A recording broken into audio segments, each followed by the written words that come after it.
La presentación que voy a mostrar ahora es parte de uno de varios proyectos que tiene el Consorcio Tecnológico del Agua, del cual la Universidad Bernardo Higgins forma parte,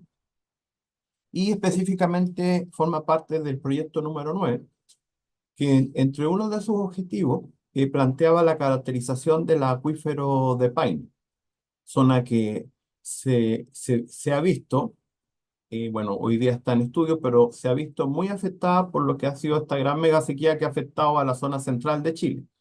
Y en ese marco, este proyecto buscó soluciones viables para poder mejorar la disponibilidad de agua en toda esta zona. Eh, Primero que nada, para hablar un poquito de lo que es agua subterránea, hay que mencionar de dónde vienen. Pues bien, las aguas subterráneas, la napa, que es la que solventó en muchos momentos, en los periodos más duros de esta sequía, eh, viene de las precipitaciones, ya sean como lluvia o como nieve, las cuales caen sobre la superficie del suelo. Y bueno, en la figura que ustedes están viendo estoy mostrando algo que se llama un tipo de recarga. El acuífero está aquí abajito, esta es la napa, aquí está el nivel, estos poros de aquí abajo del acuífero están completamente saturados en agua, como aparece aquí en la figurita a mano derecha, pero sobre el acuífero hay una zona que se llama zona no saturada, que es una zona donde en la parte superior el agua de lluvia, cuando se producen precipitaciones importantes, se infiltra en el suelo. Una parte de esa agua que queda en el suelo la toman las plantas que crecen en superficie, los árboles, vegetación nativa, o incluso la ocupan también los distintos cultivos de la zona.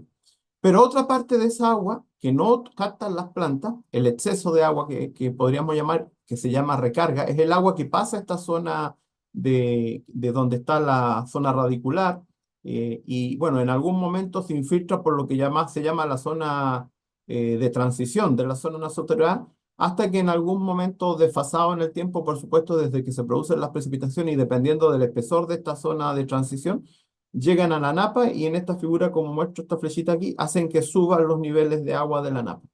Y al final lo que sucede es que esta agua que está en el acuífero se convierte en un almacén de agua. Es un agua que está almacenada, que no va directamente como lluvia de escorrentía al río, sino que lentamente, y estamos hablando que pueden ser desde meses hasta años, tarda en recorrer desde que llega a la napa hasta que lentamente este flujo también busca una salida de descarga, en este caso principalmente a ríos secundarios o a ríos principales como el río Maipo. Entonces, el estudio nuestro tenía por objetivo buscar la manera de cómo tratar de almacenar más agua en la napa, en el acuífero, para los tiempos cuando no hubiese disponibilidad de agua como consecuencia de una sequía muy prolongada, excepcionalísima, como la que se ha vivido por más de 14 años en la zona central y en todos estos sectores que se vieron muy afectados. Es más, de hecho, esta gran sequía que afectó la zona central hizo que estos niveles de las napas, como no recibían recarga, por un lado, esa es una causa, los niveles bajaran muchísimo, muchos pozos de la zona se secaron, pero por otro lado, también sucedía que como no había agua superficial disponible, mucha gente que necesitaba el recurso, obviamente, echó mano también a utilizar esta agua subterránea, lo que acentuaba los descensos de la napa subterránea. Ahora, en general, está el mecanismo que mencionaba recién, que es de recarga difusa, que es este proceso que sucede en el suelo, en la parte superior del suelo, y que parte de esa agua que mencionaba se infiltra. Pero también hay otro mecanismo de recarga preferencial, que es la recarga que los ríos, generalmente los ríos, pueden ser otro tipo de fuentes superficiales, pero para el caso práctico del área de estudio, los ríos, cuando llevan agua, también inyectan agua a la napa subterránea. Como aparece en esta figura, ustedes pueden ver, perfectamente pueden suponer que este es el río Maipo. Ya, no, es un ejemplo nomás, solamente para mostrar la idea. Pero en el lecho del río Maipo, el agua del río se infiltra y alimenta la napa. Y esto tiene una connotación muy importante y vamos a conversar de esto a lo largo de la presentación. Tiene la connotación de que el río, en realidad, en la zona de Maipo juega un papel relevante, muy relevante, en lo que es la recarga a la napa.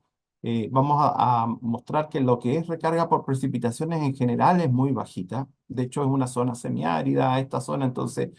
en general, la poca agua que cae, al menos como recarga natural,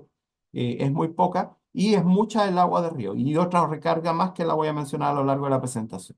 que quizás es más importante todavía. Miren, para explicar esto de manera sencilla, esta es una figura que podría perfectamente resumir la situación que se ha vivido en la zona de Paine o en ríos de la zona central de Chile,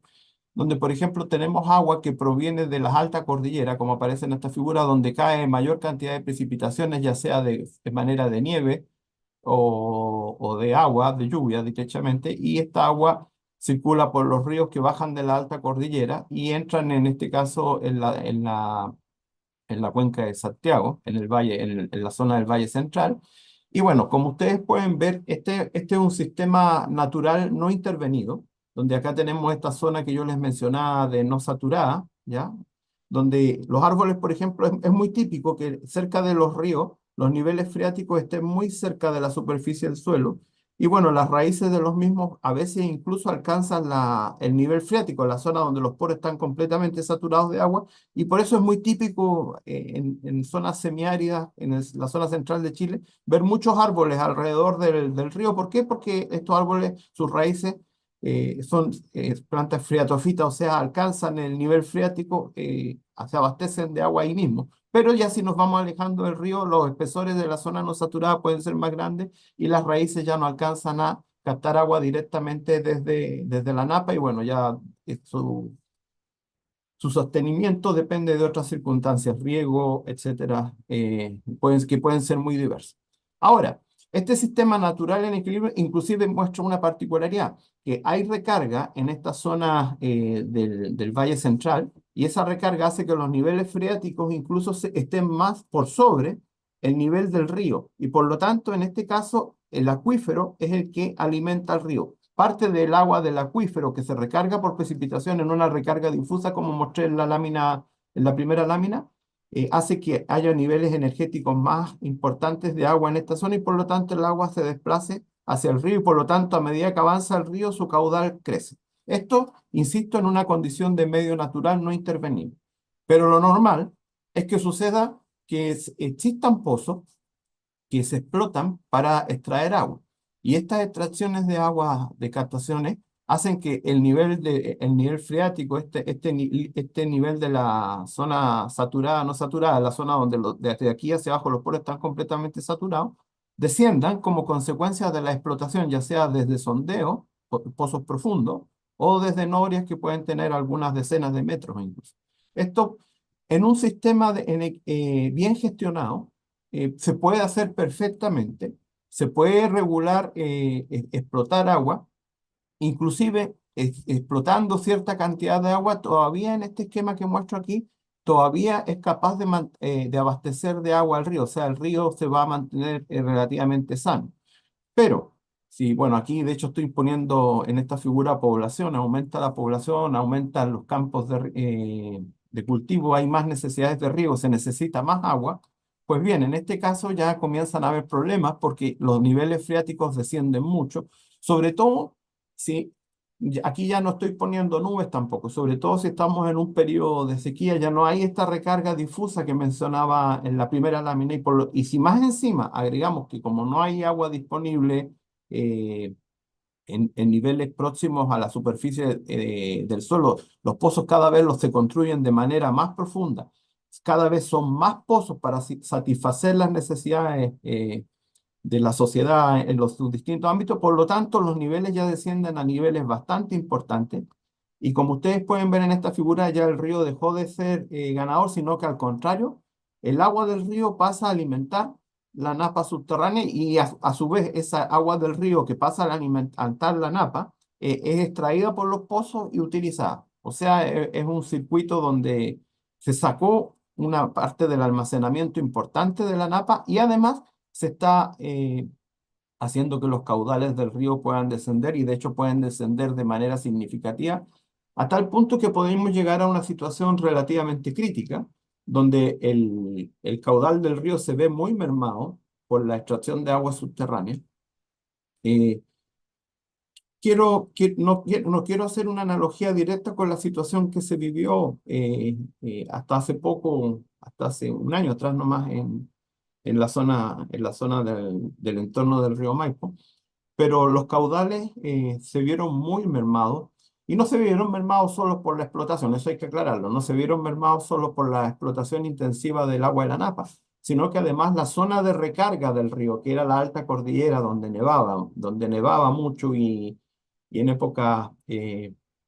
primavera, verano, esta nieve se derretía y abastecía el río. Bueno, al no nevar, obviamente el río además llevaba muy poquita agua y eso causó incluso impactos que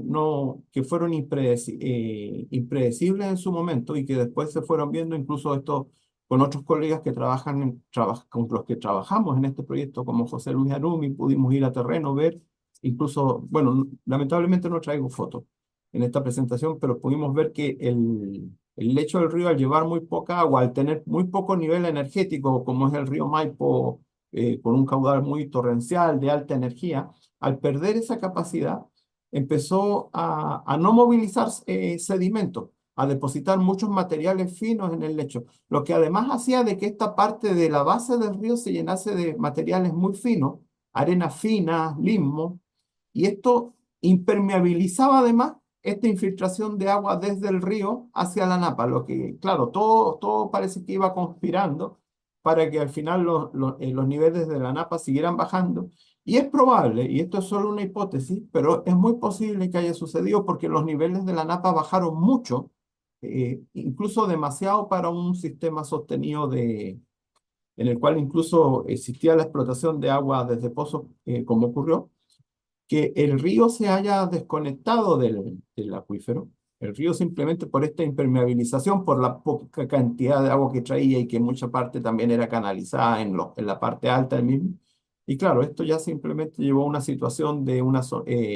muchos pozos, incluso pozos profundos, se secaron. No precisamente en esta zona, pero más arriba, hasta tirando hacia la cordillera, en Puente Alto, por ejemplo, muchos sondeos profundos de más de 100 metros se secaron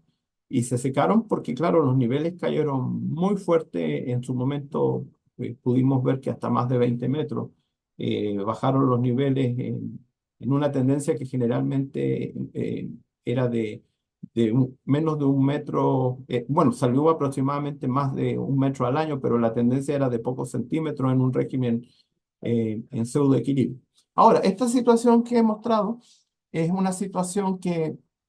bueno, debiera de verse en parte mejorada por las nuevas precipitaciones que han caído en el último periodo. No digo que ahora con las precipitaciones que han ocurrido se volvió a recuperar el nivel y la situación estaba como en el pasado. Lo único que puedo decir, porque ahora esto es una noticia en desarrollo, este fenómeno está ocurriendo ahora, pero lo que sí ocurrió es que nevó mucho el año pasado en la cordillera. Este año también aparentemente ha nevado mucho. El río logró llevar mucha agua y por lo tanto es posible esperar de que el río, gracias a estas últimas precipitaciones que han caído, pueda nuevamente infiltrar agua del río a la napa. Tiene mucha energía, seguramente movilizó mucho del material fino que quedó interestratificado de las situaciones anteriores y por lo tanto bueno, y es lo deseable, ojalá se llegue a una situación como la que tenemos aquí, aunque lo más probable es que estemos en una situación como esta, en una situación donde ahora el río nuevamente está recargando la napa, pero existe todavía una explotación yo creo que todavía hay que ver bien si el balance hídrico que se ha realizado es el correcto, los derechos de agua que se han sido otorgados para extracción de captaciones es correcto, como para mantener un sistema sano y que no complique sobre todo a la gente que no depende a lo mejor de los canales de agua, que depende de pozos y viceversa. O sea, esta gestión que sea lo más equitativa posible para sobre todo la gran agricultura que se desarrolla en Paine. Ahora, la pregunta, lo que he mostrado hasta ahora es teórico, parece bastante lógico, pero la pregunta es, bueno, pero ¿y esto ¿cómo podemos demostrar? ¿Cómo lo que yo estoy diciendo en este momento de que, bueno, el agua de la nieve que se derrite, que el río que infiltra agua y que estas aguas del río pasan y alimentan la napa y que hay una y que hay extracción de agua desde sondeos profundos? ¿Cómo demuestro eso? Porque una cosa es lo teórico, lo que parece obvio, pero otra cosa es demostrarlo. Pues bien, para eso, en lo que es la hidrogeología, generalmente se recurre a lo que son los llamados trazadores naturales, que como acá he puesto en la definición, son sustancias que están presentes naturalmente en el agua, pero que pueden ser utilizadas para rastrear el origen, la edad y la ruta que sigue el flujo del agua subterránea. Porque como ustedes vieron en las figuras anteriores, yo digo, mire, el agua viene desde el río hacia la napa, o viceversa, va desde la napa, desde el acuífero hacia el río. Pero ¿cómo puedo hacer ese trazado? ¿Cómo puedo saber? Porque claro, ustedes vieron una figura, bueno, pseudo tridimensional, pero claro, si nos ponemos a mirar esto desde arriba, desde un mapa, bueno, el agua subterránea entra por este sector o por aquel sector, hacia dónde se mueve. Todas esas preguntas hay que responderlas y una manera es buscar ciertas sustancias que están disueltas naturalmente en el agua, trazadores naturales, ambientales, y que podrían tener marcas características. Por ejemplo, conocer la marca de la química del agua de la nieve. Saber si esa agua que se derrita en su momento y después circula en el río se infiltra y esa marca característica seguramente es muy distinta al agua de la lluvia que se infiltra también en la zona, en las zonas del mismo Valle de Paine, que tienen marcas distintas, químicas e isotópicas, como aparece aquí, porque de hecho bueno, por ejemplo, entre los trazadores naturales más utilizados, por ejemplo, por un lado están los isótopos estables, específicamente el deuterio y el oxígeno 18, muy importantes porque ambos forman partes de la molécula de agua y tienen marcas características de acuerdo a la cota en la cual ellos se infiltraron. Pero además en este proyecto se utilizaron otros isótopos que ya no son de tanta habitualidad, bueno, últimamente quizás un poquito más, que son los isótopos del azufre 34 y del oxígeno 18, ambos del ion sulfato disuelto en el agua. Disculpe, del ion sulfato disuelto en el agua. Y también se utilizaron la razón isotópica de estroncio 87 y estroncio 86 como marcadores para ver desde dónde provienen las aguas que están finalmente en la napa. Y las aplicaciones de todos estos isótopos es identificar el origen del agua, estudios de recarga y evaporación. También existen isótopos radioactivos, como son el tritio y el carbono 14. En esta investigación se utilizó el carbono 14, especialmente, para ver si la posibilidad de que existiesen aguas más antiguas en la cuenca. No fue el caso. Solamente en un pozo que justamente está en Paine, perdón, no está en Paine, está casi en la juntura con el río Mapocho, se logró ver agua que podía tener un tiempo de residencia aproximado de más de 2000 años, pero en general el resto de agua se vio que es un circuito relativamente muy dinámico donde las aguas se mueven con cierta rapidez, lo que no es raro por las circunstancias del río Maipo que está inmediatamente al lado. Y otros trazadores son los químicos, el cloruro, muy conservativo, nitratos para ver eventuales contaminaciones de suelo, que son parte también de este proyecto, pero que en esta presentación por tiempo no voy a poder presentar. Bueno, con esta pequeña introducción qué se utilizó para ver cómo se mueve el agua, quería mostrar esta imagen donde se ve el río Maipo, ¿ya? Esto es la época de la sequía, como pueden ver está bastante, con muy pobrecito de agua, y se puede ver algunos puntos donde se hizo, por ejemplo, el muestreo del río, la muestra RM1, eh, pozos, sondeos profundos, el pozo B1 que está en este sector, y varios pozos que les pusimos nomenclatura P. Por ejemplo, el P2 que está aquí, muy cercano al río, el P1 que está en este sector. Por ejemplo, acá puede estar está el pozo P3, el P4, perdón, el P6, y aquí abajito, muy ya alejados y tirando a la zona casi de la junta con con el río Angostura, está el P7 y el P8. Lo que en algún momento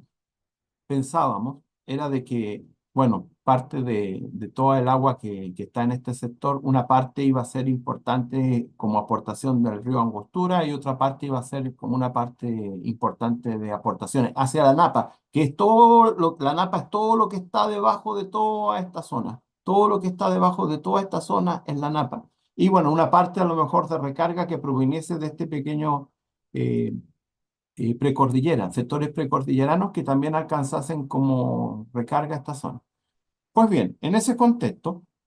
voy a llevarlos a un aspecto aún todavía más amplio para que se entienda la idea de cómo usamos los trazados. Pues bien, resulta que, usamos este mapa de la cuenca de Santiago general, pero no es por generalizar el estudio a toda la cuenca en este proyecto, sino que, bueno, acá está la zona del acuífero de Paine, el río Angostura, el río Maipo. Pero en la cuenca de lo que es del Maipo en general, en las partes más altas de la cordillera, el río Maipo presenta unos unidades geológicas de composiciones bastante particulares. Por ejemplo, lo que ustedes ven aquí como con color celestito corresponden a caliza, rocas calcáreas, carbonato de calcio. Con esas I mayúsculas tratamos de destacar que aquí hay yeso, o sea, depósitos evaporíticos. Yeso que está constituido por azufre, y ese azufre se disuelve, ese yeso se disuelve y aporta, y se disuelve y pasa a componer, pasa como sulfato al agua. Y ese sulfato, que es el que yo analicé, que se analizó como azufre 34, tiene una marca bastante particular, la marca de azufre 34 del río. Así también las rocas calcáreas que ustedes ven acá en azules tienen marcas muy particulares de la relación isotópica estroncio 87, estroncio 86. Entonces, podríamos decir como trazadores naturales, entre comillas,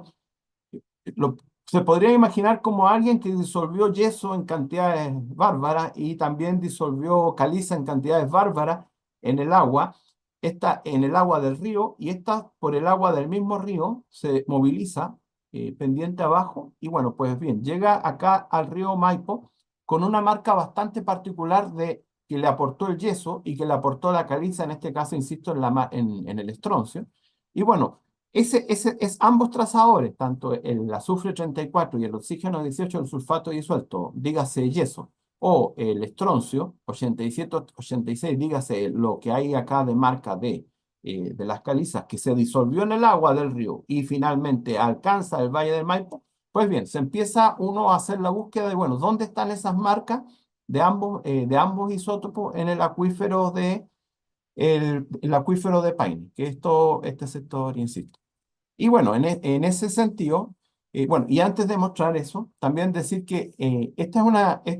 son los niveles de las aguas, los niveles piezométricos, que son estas curvas que dice 500, 475, 450. Es como un mapa topográfico, pero del nivel freático, o sea, donde los poros desde esta cota hacia abajo están completamente saturados. Y eso obviamente, como también mostré en en las primeras figuras, el río está conectado al acuífero. Y ustedes pueden ver aquí, por ejemplo, que perpendiculares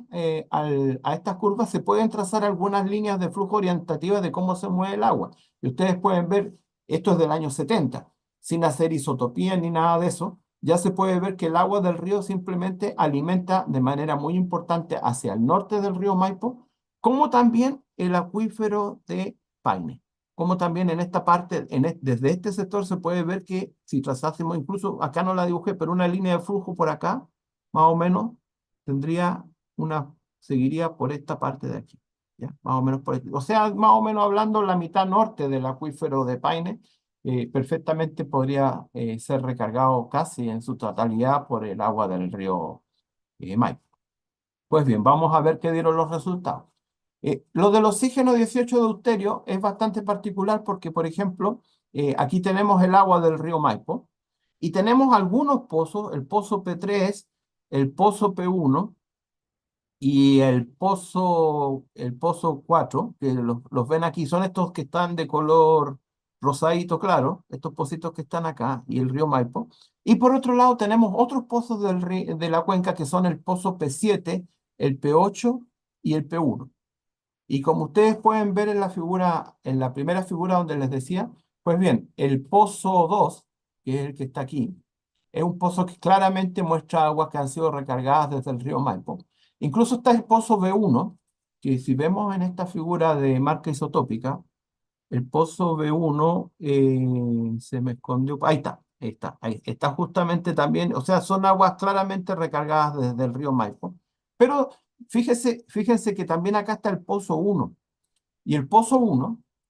es un pozo que está bien, ya bien al sur en el sector del acuífero de Paine. Está bastante al sur. Entonces, bueno, uno empieza a buscar las posibilidades o explicaciones porque por la piezometría, por el mapa piezométrico, solamente esta parte, por infiltración directa de agua del río, debiese recargar esta parte. Pero ya tan al sur y llegue incluso agua del río Maipo, pues bueno, hay que buscar explicaciones. Una de las explicaciones, y es la más probable, y como van a ver después, porque a esto también hay que ponerle números, o sea, esto todavía es semi-cuantitativo lo que estoy mostrando, pero, insisto, lo que estoy tratando de hacer con estos isótopos, algo que parecía más o menos obvio por la piezometría, por este mapa de curvas, pues bien, lo estamos demostrando con estos isótopos, pues bien, aquí sabemos que aparentemente en todo este sector, el agua del río Maipo es la que recarga la napa. ¿Y por qué digo que es el agua del río Maipo? Porque el agua que aparece en todos estos pocitos de aquí o en el B1 es un agua de la alta cordillera del río Maipo, que no tiene nada que ver con aguas de cotas más, que se infiltran en cotas más bajas, como por ejemplo el agua de la cuenca del río Colina, que también pero es un río que no alcanza altas cordilleras y es agua que se infiltra a menores temperaturas. No voy a poder desarrollar todas mis ideas ni explicar muy bien de qué se tratan los isótopos de oxígeno 18 de deuterio. Solamente lo estoy usando y explicando como un marcador, pero básicamente lo único que puedo decir es que estas aguas que están en todo este sector, por ejemplo, esto fue publicado también en otro estudio, estas aguas que son de la cuenca de Chacabuco, Polpaico, que es una cuenca que no tiene un río que lo alimenta de la alta cordillera, sino que es muy de frente de montañas. Esas aguas, por ejemplo, tienen unas composiciones muy distintas. Isotópicamente nosotros decimos que son más enriquecidas, son valores que tienen más oxígeno 18 y que tienen más deuterio, porque son más pesadas, a diferencia de las aguas de la alta cordillera que son de otras cotas, fenómenos que se ocurren a temperaturas muy distintas, a temperaturas más frías, y que le dan estas señales. De hecho, estos rombitos que aparecen aquí son marcas de nieve que se tomaron en la alta cordillera. O sea, se ve la proximidad de esta agua con estos pozos versus el agua de los otros pozos, que ya es como un agua de frente a montaña. ¿Por qué estas aguas del P8, el P7 y el P1 tienen una composición isotópica más de frente de montaña? Pues bien, porque el río Angostura es un río, o parte del mismo, es un río que no alcanza grandes cotas en la alta cordillera, o al menos sus caudales no llegan a ser tan relevantes como para recargar cantidades importantes de agua. Bueno, el río Angostura por acá, que la subcuenca es hasta por aquí, versus el río Maipo, que bueno, de hecho que afuera incluso de esta figura alcanza cotas muy altas, muy elevadas en la alta cordillera. Y esas marcas isotópicas son las que logramos demostrar con el oxígeno deuterio, o 18 deuterio. Pero es más, como les mencioné al principio, también usamos los valores de azufre 34 y oxígeno 18 del sulfato disuelto. Y específicamente las rocas evaporíticas, el yeso. Si ustedes ven, este es un gráfico que muestra el valor del delta del oxígeno 18 del sulfato disuelto versus el azufre 34, que no me lo deja ver acá la figurita, el azufre 34 del sulfato disuelto. Y bueno, esto se puede dividir, como son sustancias disueltas. Básicamente puedo decir que de manera estandarizada ciertos compuestos tienen marcas isotópicas de azufre 34 y de oxígeno 18 de sulfato bastante particulares, y estas se disuelven en el agua y se transmiten en el agua como sulfato. Pues bien, aquí como pueden ver ustedes, el P1 que está al otro lado, al norte del río Maipo, o los pozos P3, P2, P1 y el agua del mismo río Maipo, el triangulito rojo, tienen una marca de azufre asociada a evaporitas marinas, que es la única explicación, es que sea azufre de las evaporitas que les mencioné que están en la alta cordillera, versus el pozo P8, el P7 o el de Colonia Kennedy, que tienen marcas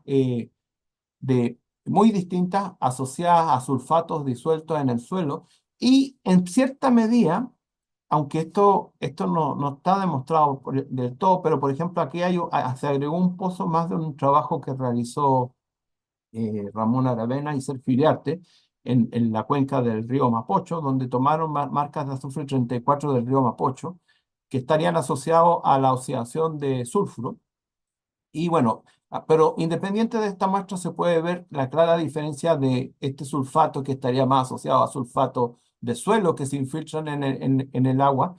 frente de montañas precordilleranas, lo podría decir de alguna manera, versus el agua de evaporitas de la alta cordillera. Aquí también como referencia se han puesto las muestras que les mencionaba de Chacabuco o de la cuenca Chacabuco-Polpaico, que como no son aguas que provienen de la alta cordillera, bueno, o son deposiciones de azufre, asociados a deposiciones de sulfato de origen atmosférico o de suelo, quedan dentro de este rango. De hecho, es más, ese cubito rosado que ven ahí, el LL2, es una muestra de lluvia a la cual también se le pudo hacer el análisis de azufre 34 y oxígeno 18 del sulfato disuelto, y la cual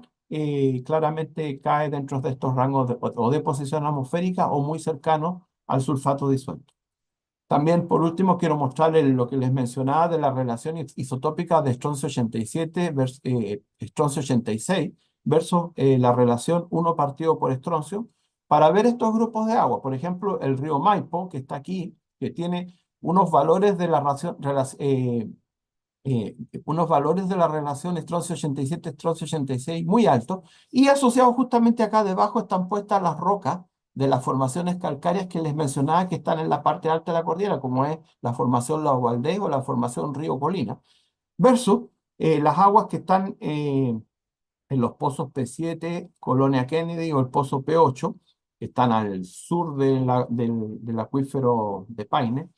y que, como les mencionaba recién, son aguas de frente de montaña, donde dominan rocas volcánicas, ya sea la formación Abanico o la formación Farellones, que están a lo largo de todo el frente precordillerano de toda del Valle Central, o gran parte del Valle Central. Y bueno, obviamente salió bastante parecido y es como lo que se esperaba con respecto a las aguas de frente de montaña, los pozos que mencionamos anteriormente. Aunque esto, a diferencia de las aguas de Chacabuco por Paico, que no vienen al caso, más tiene que ver con la formación Farellones, la composición de estos 87, estos 86 de las aguas de estos puntos. Así, podemos llegar a algunas conclusiones preliminares en este caso, porque de hecho, lamentablemente no voy a poder mostrar muchas otras cosas que se hicieron, como es el caso, por ejemplo, del carbono 14, el nitrato que está a punto de preparar un trabajo, una de las colegas que también trabajó en el proyecto, Carolina Gamboa. Y bueno, de lo que estoy presentando y por temas de tiempo, puedo decir, primero, que la recarga del acuífero de Paine corresponde esencialmente a agua del río Maipo. También recibe aportaciones de agua de la cuenca del río Angostura, aunque estas serían bastante limitadas a partir de los resultados que hemos obtenido. En segundo lugar, la recarga difusa asociada a las precipitaciones, y esto estoy hablando principalmente en zonas donde hay vegetación nativa, aparentemente es bastante reducida. No llega a ser preponderante como un agua importante que se reconoció en la napa de Paine. En tercer lugar, los mecanismos de recarga de agua del río Maipo hacia el acuífero sería una combinación primero de agua que se infiltra directamente desde el lecho del río Maipo, o sea, desde la base del río hacia el acuífero de Paine. Segundo, y esto quizás sea lo más importante, y después lo va a presentar mi colega aquí presente, Javier Urrutia, es que el agua que se infiltra lo hace principalmente a través de los canales que se desprenden del río Maipo. Creemos que esa agua que inclusive llega muy al sur en el punto P1 que les mostraba en la figura, que llega muy al sur en la cuenca perdón, en el acuífero de Paine, solamente puede ser explicada por retornos de riego de agua de canales o filtraciones de los mismos canales que se infiltra y alimenta la napa. Y también, por último, y lo estoy deduciendo de la misma explicación, es que el agua se infiltra por el riego y que no es utilizada por la vegetación. O sea, voy a la conclusión 4, que creo que esto es la clave del acuífero de Paine, es que parte del riego, sobre todo cuando se ha hecho por inundación, o sea, un riego no tecnificado que se utiliza en los campos, tengo que decir que no es un agua que se pierde o se pierda, sino que es un agua, las hortalizas o todos los lugares donde se riegue con este con este mecanismo de riego por inundación, es un agua y que sobre, que no toman las plantas en su crecimiento, es un agua que indirectamente pasa a convertirse en una recarga hacia el acuífero. Y por lo tanto, acá voy a mencionar algo que es bastante particular. Por lo tanto, indirectamente en el acuífero de Paine ya se está realizando en cierta medida recarga artificial. Y esa recarga artificial sería y estaría relacionada con el riego, sobre todo por inundación, riego no tecnificado, donde el agua que sobra es agua que va a la napa y bueno, en ese lugar que puede quedar almacenada por muchos años, incluso años, estoy hablando de años, antes de que alcance sus puntos naturales de descarga aguas abajo en el río Maipo. Esto es una propuesta, un resultado de esta investigación que, bueno, ahora con esto termino mi presentación porque a estos datos hay que ponerle números, no basta solo con... pero quiero que quede claro que sin hacer una demostración a través de una metodología científica donde se aplican isótopos bastante particulares. Sin eso, sin ese tipo de datos, siempre estaríamos cayendo en la especulación. Mira, entra agua del río, ¿por dónde entra agua del río hacia la napa? ¿Hasta dónde llega esa agua? Y como vieron, una de las explicaciones que pudimos encontrar es que no es derechamente agua del río, sino que es parte importante de agua del riego que se infiltra en la napa y ayuda a alimentar la napa. O sea, con esto último, quiero decir que estos canales, el sistema que han tenido funcionando en Peine ha sido muy saludable. Quizás el problema más grande que tuvieron, incluso que afectó a la napa, es que la sequía fue una sequía también bestial. Fue algo que no se esperaba, una cosa 14 años, nunca mencionada, al menos que yo, de la investigación que hicimos tan extensa. Y bueno, el sistema fue sometido a un estrés muy grande y esto asociado también a la explotación intensiva de las aguas subterráneas. Bueno, se juntó todo para que todo fuera muy complicado. Bueno, les doy las gracias por su atención